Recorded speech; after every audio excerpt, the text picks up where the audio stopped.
पिछले वीडियो में हमने विद्युत फ्लक्स के बारे में पढ़ा था कि किसी बंद पृष्ठ से रिलेटेड विद्युत फ्लक्स का जो मान होता है वो मान बंद समाकलन E डॉट dA के बराबर होता है, जहाँ E जो है पृष्ठ के प्रत्येक पॉइंट पर विद्युत फ्लक्स का मान था और उसके सापेक्ष पृष्ठीय बंद समाकलन जब किया जाता है तो वो उस पृष्ठ से संबद्ध कुल विद्युत फ्लक्स का मान था बंद पृष्ठ के लिए कुल विद्युत फ्लक्स।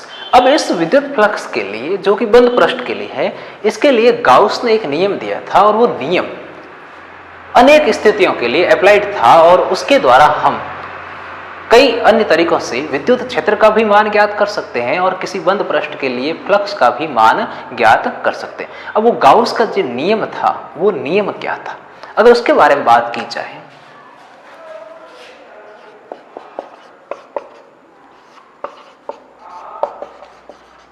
गाउस का नियम।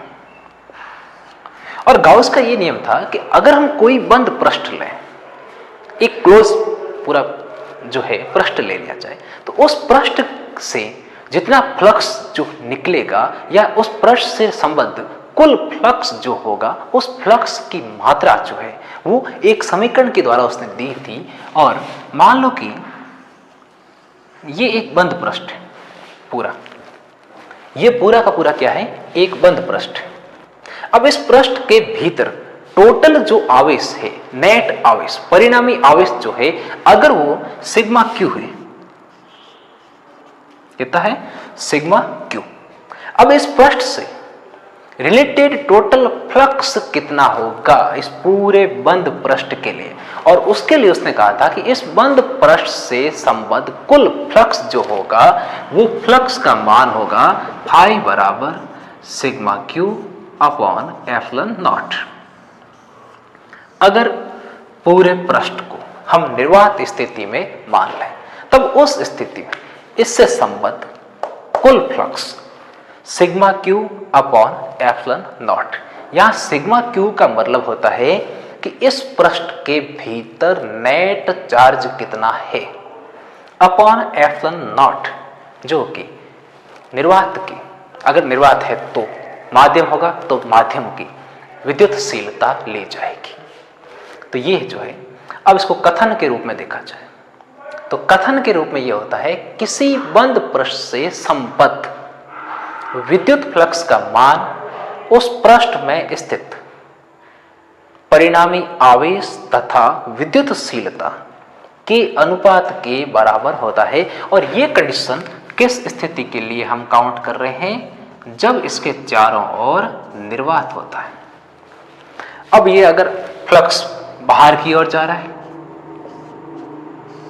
तो हम कहेंगे नेट आवेश धन आवेश होगा, क्योंकि अगर नेट आवेश प्लस है, सिग्मा क्यू अगर प्लस है, तब पृष्ठ से जो है आवेश क्या होगा, फ्लक्स क्या होगा, निर्गत होगा। और अगर नेट आवेश माइनस है तो पृष्ठ से फ्लक्स क्या होगा, आगत होगा या पृष्ठ में प्रविष्ट होगा। जैसे अगर मैं यहां पर कहूं कि ये जो है सिग्मा क्यू बराबर प्लस, यानी कि नेट आवेश पूरा का पूरा क्या है, धन आवेश है, नेट आवेश। जैसे एक +1 माइक्रोकूलाम, दूसरा -2 माइक्रोकूलाम, तीसरा +3 माइक्रोकूलाम। अगर इनका नेट देखोगे आप तो वो वापस क्या आएगा, धनात्मक आएगा। और धनात्मक होने की स्थिति में पृष्ठ से फ्लक्स का क्या होगा, निर्गत होगा। अब देखो यहाँ लाइनें जो मैंने सीधी बनाई है, जरूरी नहीं है कि ऐसे, क्योंकि बहुत सारे जब आवेश होंगे तो स्थितियां अलग हो जाएंगी। ठीक है, तो उस स्थिति में अगर सिग्मा क्यू प्लस है, नेट आवेश क्या है, प्लस है, तो पृष्ठ से संबद्ध फ्लक्स का मान देखो, ये अगर पूरा प्लस है,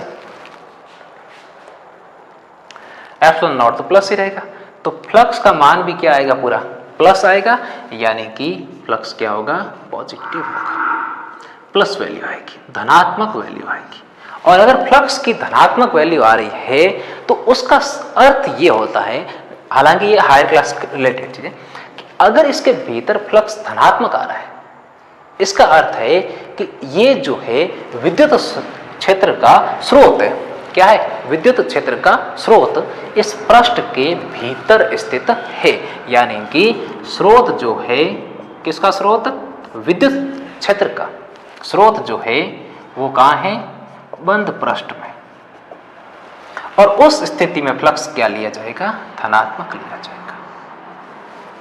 दूसरी कंडीशन, अगर ये नेट आवेश पूरा का पूरा ऋणात्मक है, अगर ये नेट आवेश नेगेटिव है पूरा का पूरा, सिग्मा क्यू का मान क्या है? ऋणात्मक, और उस ऋणात्मक होने की स्थिति में ये ऋणात्मक वैल्यू आएगी तो फ्लक्स का मान क्या आएगा? ऋणात्मक आएगा। ऋणात्मक आने का मतलब है फ्लक्स इसमें क्या हो रहा है? प्रविष्ट हो रहा है। यहां पर फ्लक्स क्या हो रहा है? निर्गत हो रहा है। इस कंडीशन में फ्लक्स कैसा है? ये निर्गत हो रहा है। और निर्गत फ्लक्स हमेशा क्या लिया जाएगा? धनात्मक लिया जाएगा। यानी कि विद्युत बल रेखाएं अगर बाहर की ओर निर्गत हो रही है तो उसका मान क्या लिया जाएगा? धनात्मक लिया जाएगा। अब दूसरी कंडीशन, अगर मैं कहूं कि नेट आवेश, परिणामी आवेश क्या है? ऋणात्मक है। सिग्मा क्यू बराबर क्या है? माइनस। उस ऋणात्मक होने की स्थिति में फाई का मान देखो, माइनस अपॉन प्लस वाली वैल्यू क्या आएगा? माइनस आएगा। यानी कि फ्लक्स का मान क्या है? नेगेटिव। और फ्लक्स अगर नेगेटिव है, इसका अर्थ है कि फ्लक्स इसके भीतर क्या हो रहा है? प्रविष्ट हो रहा है। जैसे ये देखा जाए, सिग्मा क्यू जो है वो कैसा है? माइनस है। और यही बंद पृष्ठ ले लूं तो मैं परिणामी रूप से, ये लाइनों को मैं काल्पनिक ले रहा हूं, जरूरी नहीं सेम है, तो परिणामी रूप से फ्लक्स क्या होगा? इसके भीतर प्रविष्ट होगा।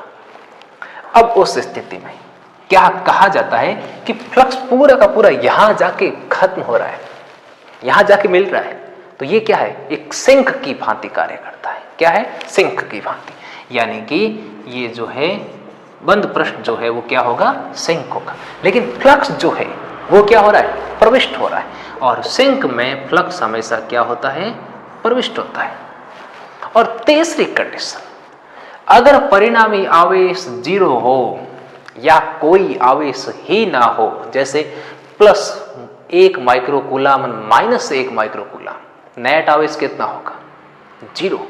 और अगर नेट आवेश ही 0 है तब हम कहेंगे कि इसमें परिणामी आवेश क्या है? है ही नहीं। या ये पूरा बंद पृष्ठ आवेशहीन, इसमें कुछ भी नहीं है, कुछ भी नहीं है। उसकी कंडीशन देखो क्या? तीसरी कंडीशन ये वाला, सिग्मा क्यू बराबर 0, कोई आवेश नहीं है, मतलब कोई भी बल रेखा नहीं होगी। और कोई भी बल रेखा नहीं होगी क्योंकि परिणामी विद्युत आवेश 0 है। अब आपको परिणामी विद्युत बल रेखा, क्या कोई बल रेखा नहीं होगी? ये लाइन सही है? नहीं है। लेकिन हम यहां फ्लक्स के संदर्भ में बात कर रहे हैं इस बंद पृष्ठ से, और इस बंद पृष्ठ से संबद्ध फ्लक्स की वैल्यू कितनी आएगी? 0 आएगी। और अगर इससे संबंधित फ्लक्स का मान देखा जाए तो तीसरी कंडीशन, अगर सिग्मा क्यू 0 है तब फ्लक्स देखो 0 क्या आ जाएगी? वैल्यू 0 के बराबर आ जाएगी। यानी कि अब इसमें ना तो फ्लक्स जो देखा जाए, नेट फ्लक्स जो होगा बंद पृष्ठ से वो क्या होगा? 0 होगा। अब देखते हैं 0 कैसे? ये प्लस, ये माइनस, अगर इन वैल्यू को एग्जाम्पल के रूप में देखा जाए तो एग्जाम्पल के रूप में अगर आप देख रहे हैं इन वैल्यूज को, तब आप देखिए, मैं पहली कंडीशन ले रहा हूं, ये बंद पृष्ठ, और इसमें मैंने पहला आवेश रखा 1 माइक्रोकूलम, दूसरा आवेश रखा 2 माइक्रोकूलम, और तीसरा आवेश रखा +3 माइक्रोकूलम। आवेश की वैल्यू किसमें रखी है? माइक्रोकूलम में रखी है। अब आप इसमें देखो नेट आवेश कितना है। दूसरी कंडीशन मैं ले रहा हूं, पहला आवेश रखा +1 माइक्रोकूलम, दूसरा आवेश रखा +2 माइक्रोकूलम, और तीसरा आवेश रखा 4 माइक्रोकूलम। अब इस स्थिति में देखिए, और तीसरी कंडीशन मैंने आवेश रखा +1 माइक्रोकूलम, दूसरा रखा -1 माइक्रोकूलम। अब इन तीनों स्थितियों में अगर आप नेट आवेश की परिकल्पना करोगे तो टोटल जो नेट आवेश है, आवेश की योज्यता सिद्धांत क्या कहता है कि किसी निकाय का परिणामी आवेश सभी आवेशों के बीजगणितीय योग, यानी कि +1 -2 और +3, +1 -2 +3, और ये टोटल जो वैल्यू आएगी वो कितनी आएगी, देखो आप 3 और 1 4, 4 में से 2 गए 2, तो परिणामी आवेश प्लस 2 माइक्रो कूलाम कैसा है, धन आवेश, आवेश धन आवेश के रूप में, यानी कि आवेश है इस पृष्ठ के भीतर कैसा है, धनात्मक है। तो फ्लक्स क्या होगा, निर्गत या प्रविष्ट या जीरो। नेट आवेश है जीरो तो हो नहीं सकता, तब आवेश क्या होगा, प्लस की स्थिति में आवेश निर्गत वैल्यू वाला होगा। और उस निर्गत वैल्यू का अगर देखा जाए तो इससे संबद्ध फ्लक्स का मान sigma Q upon epsilon not, ये प्लस 2 माइक्रो कूलाम है, धनात्मक मान है। इसको अगर SI पद्धति के रूप में लिखा जाए तो ये माइक्रो कूलाम है, इसको कूलाम के रूप में लेना पड़ेगा और यहाँ वैल्यू आ जाएगी 2 × 10 की पावर -6। माइक्रो की जगह क्या लिखा है, 10 की पावर -6। माइक्रो मतलब क्या होता है, 10 की पावर -6। एप्सिलॉन नॉट का मान अगर रखा जाए तो वो 8.85 × 10 की पावर -12। और इस फ्लक्स का मात्रक क्या लिखा था, एक और मात्रक होता है वो हम अब तक हमने पढ़ा नहीं है उसके राशि के बारे में, वोल्ट के रूप में। वोल्ट क्या है, विद्युत विभव क्या है, हमने पढ़ा नहीं है, इसलिए मैं वो मात्रक काम में नहीं ले रहा हूँ। नहीं तो आप इसकी जगह एक और मात्रक देखोगे, वोल्ट इंटू मीटर, वो काम में नहीं ले रहा हूँ। यहाँ पर अपन वही मात्रक लेंगे जिसके बारे में हम पढ़ चुके हैं, न्यूटन प्रति कूलाम इंटू मीटर स्क्वायर। अब ये देखा जाए तो मान कैसा है, प्लस में, फ्लक्स का वैल्यू क्या आएगी, धनात्मक। इसका मतलब इस पृष्ठ से फ्लक्स क्या हो रहा है, निर्गत हो रहा है। अब निर्गत इन तीनों की बल रेखाएं, क्षेत्र रेखाएं बनाएंगे, वो देखेंगे, उसका प्रभाव हमें यहाँ पर ज़्यादा इसको नहीं देखना है। यहाँ पर देखो, इस निकाय का ये पहला पृष्ठ, इसका अगर देखा जाए तो क्या होगा, तब यहां पर देखो सिग्मा क्यू बराबर +1 +2 -4 और मान आएगा -1 माइक्रो कूलाम। क्या है, -1 माइक्रो कूलाम ऋणात्मक वैल्यू है, ऋणात्मक है, इसका मतलब फ्लक्स का मान क्या आएगा, नेगेटिव। फ्लक्स क्या होगा, प्रविष्ट होगा, यानी कि परिणामी रूप से इसमें बल रेखाएं क्या होगी, प्रविष्ट होगी। जैसे यहां पर देखो आप, ये धनात्मक से बल रेखाएं तो निर्गत होगी, इस ऋणात्मक पर बल रेखाएं क्या होगी, प्रविष्ट होगी। नेट नहीं देख रहे, और ये धनात्मक बल रेखाओं को क्या करेगा, निर्गत करेगा। परिणामी देखा जाए तो बल रेखाएं जो निर्गत हो रही है वो ज्यादा है और जो प्रविष्ट हो रही है वो है कम, यानी कि निर्गत फ्लक्स ज्यादा है, प्रविष्ट फ्लक्स क्या है, कम है। देखो यहाँ निर्गत भी है और ये क्या है, प्रविष्ट भी है। निर्गत ज्यादा है, प्रविष्ट कम है, तो परिणामी क्या है, निर्गत। और ये जो है कैसा फ्लक्स होगा, निर्गत फ्लक्स होगा। अब सेम का सेम यहां पर देखो, धन आवेश से फ्लक्स क्या होगा, निर्गत। ये धन आवेश से फ्लक्स क्या होगा, निर्गत। और ये ऋण आवेश से इससे फ्लक्स क्या होगा, प्रविष्ट होगा।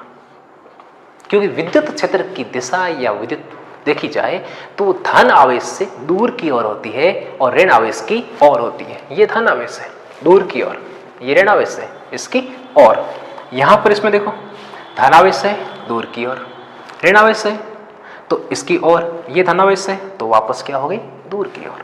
तो अब परिणामी आवेश देखा जाए तो वो क्या है, नेगेटिव है। और फ्लक्स का मान देखा जाए गाउस के नियम से sigma Q upon epsilon not, तब उस स्थिति मान -1 × 10 की पावर -6 आवेश का मान, और एप्सिलॉन नॉट का मान ये हो गया -12 न्यूटन × मीटर स्क्वायर प्रति कूलम। ये मान आ गया। अब मान किस में आया है, नेगेटिव वैल्यू में, और नेगेटिव वैल्यू में आया है, इसका मतलब परिणामी रूप से प्रविष्ट हो रहा है। परिणामी प्रविष्ट होने का मतलब है कि जितना निर्गत हो रहा है उसकी तुलना में प्रविष्ट वाला वैल्यू क्या है, बल रेखाओं की ज्यादा है।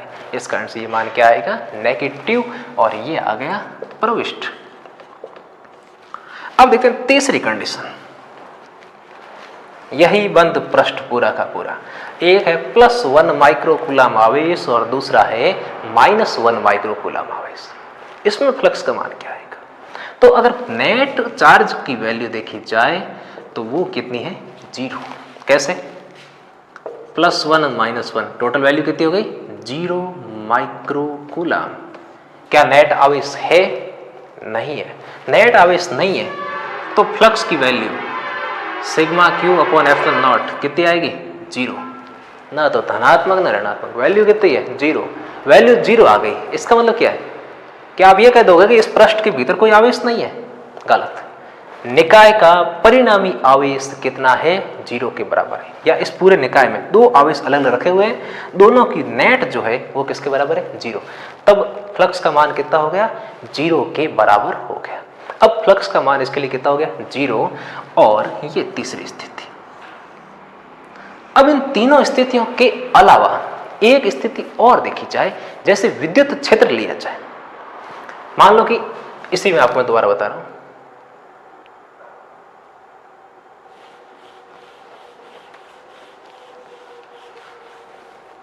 यहां देख लो नेट चार्ज कितना है, यहां आपने देख लिया है। अब कितना है? 0 माइक्रो कूलम। चौथी स्थिति, ये एक विद्युत क्षेत्र है और इसमें आप एक बंद पृष्ठ लो, जैसे ये बंद पृष्ठ ले लिया। अब आप इस विद्युत क्षेत्र में देखो, बल रेखाएं इधर से प्रविष्ट हो रही है और इधर से निकल रही है। अगर विद्युत क्षेत्र में कोई आपने ले लिया तो क्या इसके भीतर आपको कोई आवेश दिख रहा है? बंद पृष्ठ है, कोई आवेश नहीं है, और कोई आवेश नहीं है तो उसके कारण भी फ्लक्स का मान कितना होगा? 0 होगा, क्योंकि इस पृष्ठ के लिए सिग्मा क्यू बराबर कितना है? 0। अब इन दोनों स्थितियों को देखो, इन दोनों स्थितियों को, यह है पहली स्थिति, यह है दूसरी स्थिति, तीसरी कंडीशन।